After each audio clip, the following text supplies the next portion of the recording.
Good evening. Dan Fitzpatrick here, stockmarketmentor.com. And look, the market's was in real sell-off mode today. It recovered towards the end of the day, but this is certainly looking like a sign of weakness. If you look at the trading box that existed just last week and then extend it to capture today's action, we got a really big downdraft here. And so I'm looking, though, for a little bit of a rebound over the next couple days.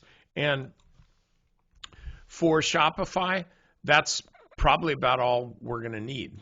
And here's why. The company reports earnings on Thursday.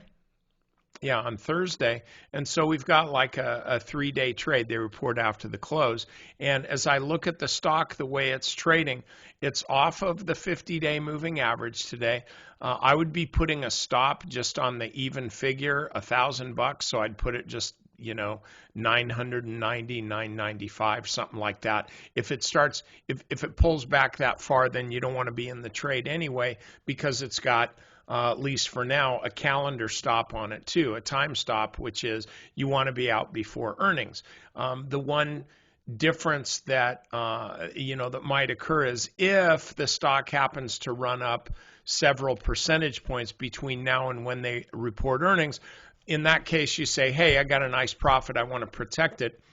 So you would take half off the table and then ride the other half through earnings. But I'm getting ahead of myself. The bottom line is here, I think you can be buying this stock tomorrow if it trades above today's intraday high, which is 1044.39. Let's just say 1045.